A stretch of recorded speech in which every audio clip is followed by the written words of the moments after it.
Selamat sore adik-adik mahasiswa sekalian. Pada pertemuan kali ini kita akan membahas materi bab 5 mengenai fungsi tan linier. Adapun fungsi tan linier yang akan kita bahas pada pertemuan kali ini adalah yang pertama fungsi kuadrat, yang kedua fungsi rasional atau fungsi pecah, yang ketiga fungsi hiperbola Fermat, yang keempat fungsi eksponen, dan yang terakhir adalah fungsi logaritma. Langsung saja ke materi yang pertama, kita akan membahas mengenai fungsi kuadrat. Fungsi kuadrat ini bentuk umumnya adalah y sama dengan ax kuadrat ditambah bx ditambah c.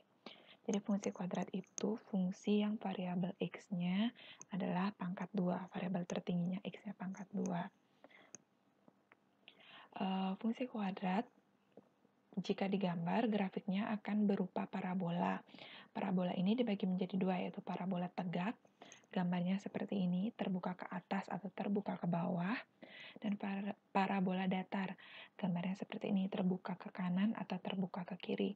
Caranya mencari sama saja, tinggalkan hubungkan titik-titiknya saja, sehingga gambarnya berbeda, bisa menjadi tegak, bisa menjadi datar. Nah, adapun kalian harus selalu ingat ya, yang kalian harus selalu pegang dari fungsi kuadrat ini adalah bentuk umumnya. Adapun karakteristik atau cara menggambar grafik fungsi kuadrat, yang pertama kalian lihat nilai A. Nilai A itu di mana? A itu adalah koefisien dari X kuadrat. Angka di depan X kuadrat. Jadi kalau A-nya lebih dari 0, grafiknya terbuka ke atas. Kalau A-nya kurang dari 0, grafiknya terbuka ke bawah. Di sini Ibu akan membahas khusus untuk fungsi kuadrat yang parabolanya berbentuk tegak. Yang datar nanti kalian sesuaikan saja, bisa dilihat di buku. Kemudian yang kedua, kalian cari titik puncak. Titik puncak itu koordinatnya xp, yp. Yang pertama xp itu kalian bisa mencari dengan rumus min b per 2a. xp ini sering disebut juga dengan sumbu simetri. Kemudian YP kalian bisa cari rumus dengan min D per 4A. Atau juga bisa substitusi nilai XP ke fungsi kuadrat yang diketahui. Yang ketiga, kalian cari nilai D. Nah, rumus untuk mencari nilai D itu adalah B kuadrat min 4AC. Di mana jika D-nya kalian dapat lebih dari 0, berarti fungsinya memotong sumbu X di 2 titik. Kalau D-nya sama dengan 0, berarti grafiknya memotong sumbu X di 1 titik. Dan kalau D-nya kurang dari 0, berarti grafiknya tidak memotong sumbu X. Yang keempat, kalian cari tipe sumbu X di mana Y-nya sama dengan 0. Bisa kalian dapatkan dengan rumus ABC seperti ini atau memfaktorkan. Memfaktorkan kita akan bahas di slide selanjutnya. Yang kelima, kalian cari titik potong sumbu Y di mana X-nya sama dengan 0. Setelah kalian dapat karakteristik semua itu, kalian plot titik-titiknya di koordinat kartesius, lalu kalian hubungkan, kalian akan mendapatkan fungsi kuadrat. Untuk lebih jelasnya, kita akan membahas contoh menggambar fungsi kuadrat selanjutnya. Sebelum itu, kita akan membahas bagaimana sih cara memfaktorkan, mencari titik potong sumbu X di mana Y-nya 0. Itu kan harus dicari dengan cara memfaktorkan. Contoh soal yang pertama, kita punya 0 sama dengan X kuadrat ditambah 6X ditambah 8. Pertama, kalian lihat C-nya yang paling belakang, plus 8. Nah, plus 8 ini kalian cari perkalian berapa yang hasilnya 8. Kalian punya 1 kali 8 atau 2 kali 4. Nah, di antara ini kalian pilih yang mana kalau dijumlahkan hasilnya adalah plus 6. 1 ditambah 8 kan 9, 2 ditambah 4, 6. Jadi kalian pilih 2 kali 4 ini. Jadi faktor dari X kuadrat ditambah 6X tambah 8 adalah X tambah 2 dan X tambah 4. Jadi nilai X-nya kalian dapat X sama dengan min 2 atau X sama dengan min 4. Yang ini. Prosesnya bisa dilihat di atas sendiri. Kenapa ditambah, Bu? Karena ini nilainya positif. Plus 2 plus 4. Kalau negatif bagaimana? Sekarang contoh soalnya. X kuadrat min 4, X min 12. Kalian cari perkalian yang menghasilkan min 12. min 12 ya. Yang pertama ada 1 kali 12, 2 kali 6, dan 3 kali 4. Nah, kalau perkaliannya hasilnya negatif, berarti salah satu dari ini harus negatif. Ini juga salah satunya harus negatif. Nah, yang mana yang kalau salah satunya negatif dijumlahkan hasilnya min 4. Berarti 2 ditambah min 6. 2 dikurang 6 hasilnya min 4 kan? Nah, itulah maka faktornya adalah X ditambah 2 karena 2-nya positif, dan X dikurangi 6 karena 6-nya negatif. 2 kurang 6 hasilnya mau min 4. Maka nilai X-nya adalah min 2 dan 6. Contoh soal selanjutnya. Ini kalian cari min 15. 15 kan 1 kali 15 dan 3 kali 5. Yang mana jumlahnya mau menghasilkan negatif 2. Berarti kan 3 ditambah min 5 ya. 3 ditambah min 5 hasilnya adalah min 2. Berarti kalian pilih 3 kurang 5. Faktornya hasilnya X sama dengan min 3 dan X sama dengan 5. Kalau kalian kurang jelas, kalian bisa pause video ini, bisa dipelajari, bisa dicari contoh soal lain tentang memfaktorkan. Dan terakhir, contoh soal terakhir, kalian cari yang hasil kalinya 6. 1 dikali 6 dan 2 kali 3. Nah, kalian sekarang akan mencari yang jumlahnya min 5. Kalau ini kalian tambahkan kan hasilnya 7, yang ini hasilnya 5. Supaya hasilnya negatif 5, berarti min 2 ditambah min 3. Hasilnya min 5 kan? Min 2 ditambah min 3. Maka faktornya X min 2, X min 3. Kalian dapat nilai X-nya 2 dan nilai X-nya 3. Ini sudah di SMA ya. Di SMP pelajaran memfaktorkan. Semua kalian masih ingat? Kalau tidak ingat, bisa dipelajari lebih lanjut di sini. Kemudian, sekarang kita akan menggambar grafik fungsi kuadrat Y sama dengan min X kuadrat ditambah 4X dikurangi 3. Yang pertama, dari soal tersebut kalian dapatkan nilai A-nya min 1, nilai B-nya A-nya min 1, B-nya 4, C-nya min 3. Kemudian, yang pertama nilai A. A-nya kurang dari 0, berarti grafiknya terbuka ke bawah. Kemudian, yang kedua kalian cari nilai D. Masukkan ke rumus B kuadrat min 4AC. Kalian dapat D-nya 4. 4 ini kan lebih dari 0. Berarti D-nya lebih dari 0. Maka parabola itu memotong sumbu X di 2 titik. Kemudian kita cari titik potong sumbu X-nya. Titik potong sumbu X ya Y sama dengan 0. Kalau seperti ini, kalian dapat seperti ini, tinggal kalian faktorkan. Kan faktorkan agar dapat 2 titik. Cara memfaktorkannya, pertama kan ini negatif. Jadi kita ubah dia biar jadi positif. Kalian kalikan dengan negatif 1. Dapat X kuadrat min 4X ditambah 3. Nah, plus 3. Kalian cari hasil perkaliannya yang menghasilkan 4 kan 1 kali 3. Kalian punya 1 dan 3. Biar min 4 hasilnya berarti min 1 ditambah min 3. Berarti hasil pemfaktorannya X kurang 3 kali X kurang 1. Sehingga kalian dapat X-nya 3 dan X-nya 1. Dapat titiknya 3,0 dan 1,0. Kenapa 0, Bu? Dari mana dapat 0? Karena Y-nya 0. Maka titik potongnya 3,0 dan 1,0. Angka keempat, kalian cari titik potong sumbu Y, di mana X-nya sama dengan 0. Kalau Y berarti X-nya 0. Kalian rubah X-nya 0. Masukkan 0, dapat min 3. Berarti titik potongnya 0, min 3. X, Y, 0, min 3. Terakhir titik puncak, tinggal masukkan rumus min B per 2A dapat 2, YP-nya dapat 1, berarti titik puncaknya 2,1. Kalian masukkan titik-titiknya yang tadi 1,0 dan 3,0, 0, min 3, dan 2,1. Lalu kalian hubungkan titik-titik ini. Dapatlah grafik fungsi kuadrat seperti ini. Ibu harap fungsi kuadrat bisa dimengerti ya. Nah, kalau sebaliknya bagaimana? Kalau kalian diberikan titik ini, misalkan diberikan 3 titik berbeda, disuruh mencari gimana sih fungsi kuadrat dari ketiga titik yang diberikan, kalian tinggal masukkan ke rumus bentuk umumnya Y sama dengan X kuadrat tambah BX tambah C. Misalkan titik yang dilalui 2,1, berarti X-nya kalian substitusi 2 dan Y-nya kalian substitusi 1. Setelah kalian dapat substitusi semua, tinggal kalian eliminasi dan dapat nilai A, B, dan C, sehingga kalian dapat nanti fungsi kuadratnya. Nanti Ibu berikan tugas seperti itu ya. Dicoba sendiri. Kemudian yang kedua kita bahas tentang fungsi pecah. Fungsi pecah atau fungsi rasional. Jadi bentuk umumnya per ya. Ini fungsi per pecahan. Y sama dengan AX plus B per CX plus D.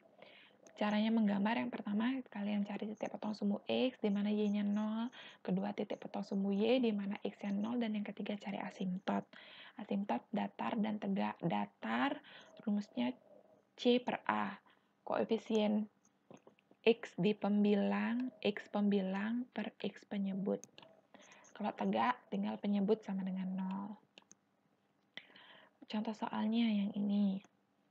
Pertama, cari titik potong sumbu X, berarti Y-nya 0, kalian ganti Y-nya 0. Kali silang ke sini, makanya sisa 0. 0 dikali X plus 5 kan 0, sama dengan 3X plus 25. 3X-nya kalian pindahkan ke ruas kiri, jadi min 3X sama dengan 25. Jadi X-nya min 25 per 3. Kalian dapatkan titiknya min 25 per 3. Sumbu Y berarti X-nya 0. Kalian masukkan X-nya 0. Dapat 25 per 5 sama dengan 5. Titik potongnya 0,5. Nah, asimtot datar tinggal 3 per 1. Dapat 3. Asimtot tegak tinggal X plus 5 sama dengan 0. Dapat min 5. Nah, ini asimtot datarnya 3, asimtot tegaknya 5. Kemudian masukkan titik potong sumbu X-nya ini. Titik potong sumbu Y-nya ini. Tinggal kalian gambar. Nah, Bu, asimtot itu apa sih, Bu? Sebenarnya asimtot itu adalah garis yang tidak akan pernah dilalui oleh grafik. Jadi nanti grafiknya ini kan asimtotnya ya, memanjang. Terus diperpanjang mendekati asimtotnya, tapi tidak pernah akan memotong asimtotnya. Ini juga di sini perpanjang terus ke sini, terus mendekati Y sama dengan 3, tetapi tidak akan pernah memotong Y sama dengan 3. Jadi asimtot itu adalah batas-batas yang tidak dilalui oleh grafik. Begitu ya. Kemudian hiperbola Fermat. Ini bentuk umumnya Y sama dengan C per X pangkat N.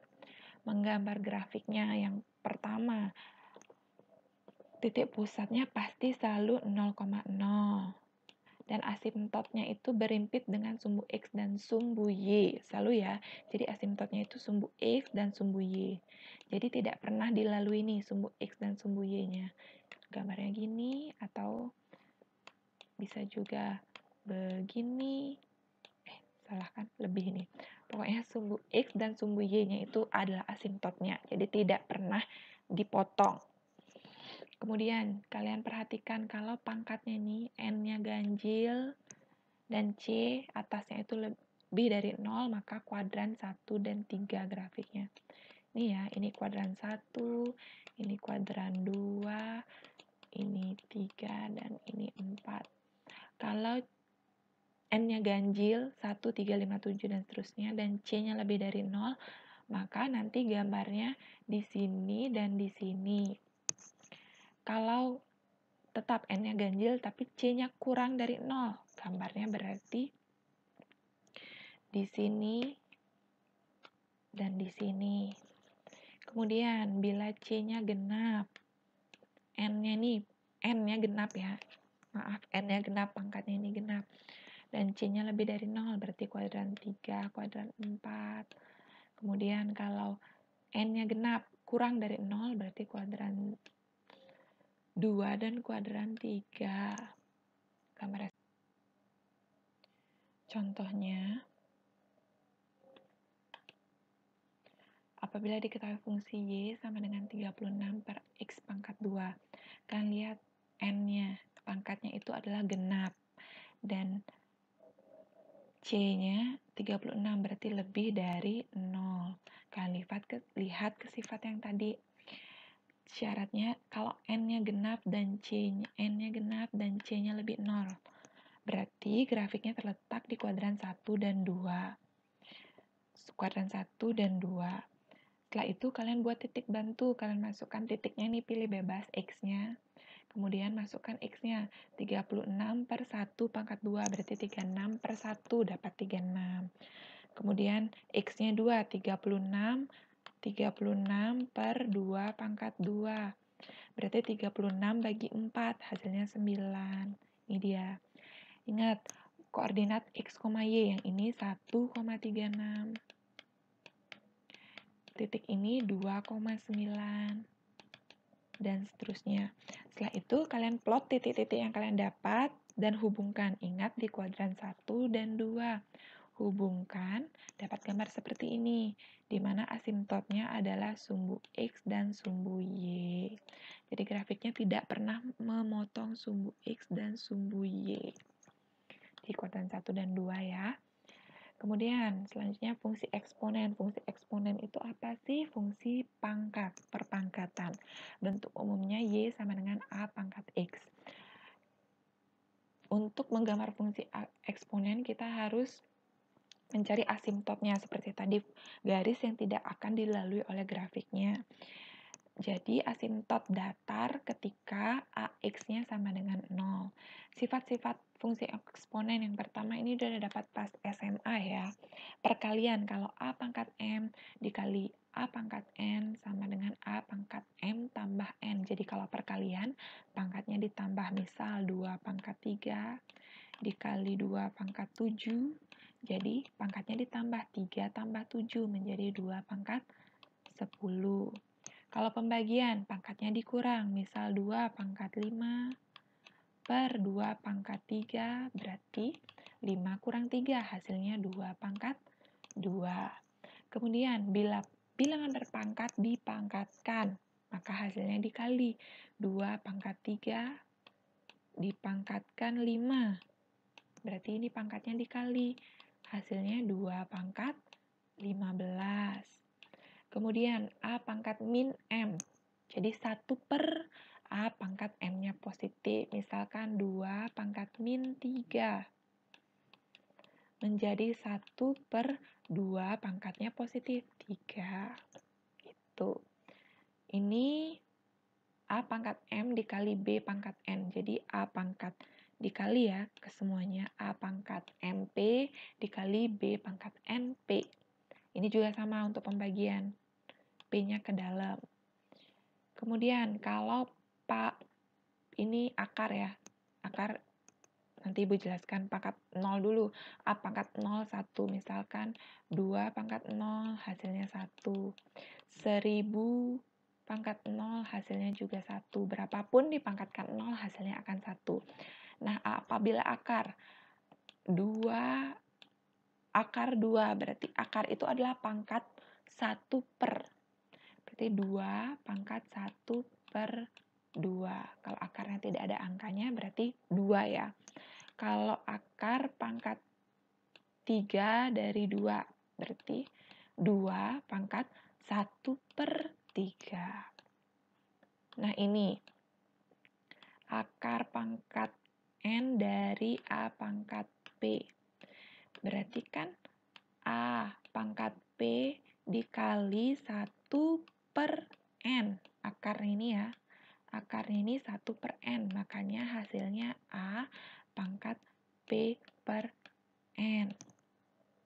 Sudah diakarkan lagi dia dengan M. Berarti dikali lagi nih dengan 1 per M. Makanya jadi A pangkat P per M kali N. Gitu ya. Itu sifat-sifat eksponen. Selanjutnya bisa kalian pelajari contoh soal yang ada di buku halaman 121. Sepertinya itu semua sudah jelas. Kemudian untuk menggambar grafik eksponen yang pertama 2 pangkat X. Jadi asimptotnya itu ketika bentuk eksponennya ini sama dengan 0. Berarti tinggal Y sama dengan 0. Titik bantu bebas. Kalian pilih berapa saja. Kemudian diplot dan dihubungkan. Ingat asimptotnya itu Y sama dengan 0 ini. Jadi garis ini tidak pernah disentuh atau dipotong atau dilalui oleh fungsi Y sama dengan 2X. Kemudian yang nomor 2, kalian pindahkan, ingat kalian bentuk umumnya Y sama dengan A pangkat X kan. Kalian harus rubah biar A pangkat X ini kan Y sama dengan 2, 3 pangkat X 2 pangkat 3X ditambah 3. Berarti yang ini mengganggu ini kalian pindahkan ke ruas kiri. Menjadi Y dikurang 3 sama dengan 2 pangkat 3X. Nah, bentuk pangkat ini kan sama dengan 0 untuk mencari asimtot. Jadi tinggal Y min 3 sama dengan 0. Dapat asimtotnya Y sama dengan 3. Yang kedua, tetap kalian cari titik bantu bebas. Nih, asimtotnya Y sama dengan 3. Ini karena gambarnya Ibu zoom out, jadi agak kelihatannya mepet, kelihatannya menyentuh, tapi sebenarnya tidak menyentuh. Karena 25/8 itu kan kecil sekali ya, jadi dia mepet banget sama garis Y sama dengan 3, tinggal digambar garisnya. Jadi grafiknya fungsi eksponen. Kemudian fungsi logaritma. Logaritma ini kebalikan dari eksponen. Bentuk umumnya Y sama dengan A log X. Mencari asimtot tegaknya, tinggal nilai log sama dengan 0. Misalkan 2 log X sama dengan 8. Berarti asimtotnya gimana, Bu? Tinggal X, karena lognya X kan. X sama dengan 0. Kalau 2 log X tambah 5 sama dengan 2. Tinggal ini bentuk lognya. X tambah 5 sama dengan 0. Itu asimtot tegaknya. Berarti X sama dengan min 5. Itu ya. Sifat-sifatnya yang pertama. Yang pertama, A log A sama dengan 1. Jadi kalau nilai atas dan bawahnya sama, itu hasilnya 1. Contoh 2 log 2, hasilnya 1. 3 log 3, hasilnya 1, dan seterusnya. Kalau A log 1 sama dengan 0. Itu ya. Kemudian, A pangkat N log B pangkat M. Berarti yang di belakang per yang di depan, M per N dikali A log B. Misalkan juga kalau A log B pangkat M, itu menjadi M dikali A log B ya. Itu sifatnya. Yang ketiga, kalau ini sama pangkatnya, berarti kan tinggal M per M 1 ya. Misalkan 2 pangkat 3 log 3 pangkat 3, berarti 3 bagi 3 kan 1. Tinggal 2 log 3. A log B berarti 1 per dibalik B log A. M log B per M log A, jadi A log B. Sifat selanjutnya,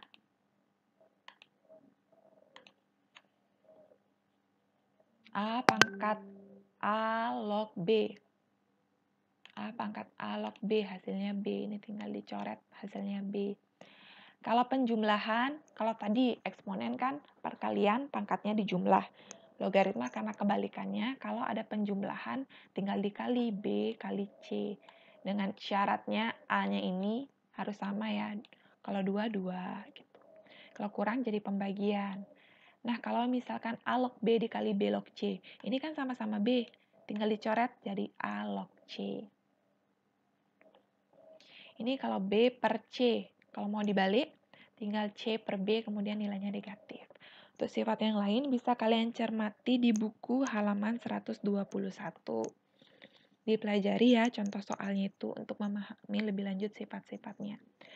Ini catatan tambahan, bisa kalian catat dan dipelajari tentang eksponen dan logaritma ya. Nah, sekian materi yang Ibu sampaikan pada hari ini. Ibu harap kalian pelajari lebih lanjut lagi. Boleh di buku, boleh kalian cari di internet. Kalian sudah mahasiswa, jadi be searchful. Kalian cari sumber dari mana saja. Bisa dibuka-buka lagi buku SMA-nya mungkin untuk mempelajari fungsi-fungsi tadi. Semuanya sudah pernah dibahas. Bisa juga video ini, setelah menyaksikan video ini, dicatat baik-baik, dipelajari baik-baik. Tidak usah buru-buru untuk mengumpulkan tugas, karena nanti tugasnya Ibu akan berikan tenggat waktu yang cukup untuk kalian bisa mempelajari materi ini dulu selama 2 jam pelajaran, kemudian tugasnya bisa dikerjakan hari lain dan dikumpul hari lain. Ibu harap kalian bisa menerima dan memahami materi yang Ibu sampaikan hari ini dengan baik. Kalau ada pertanyaan bisa didiskusikan di Google Classroom, bisa juga di chat Ibu secara personal, boleh, semasa jam mata kuliah kita. Kemudian Ibu harap kalian bisa mengikuti pembelajaran dengan baik, menyiapkan diri untuk UTS dengan baik, fokus belajar, tapi jangan lupa kalian juga harus jaga kesehatan. Wear mask whenever you go. Jangan remehkan virus yang tidak terlihat ini. Pokoknya be safe, be healthy semuanya. Okay, have a nice day. Thank you so much for your attention. See you next week. Thank you.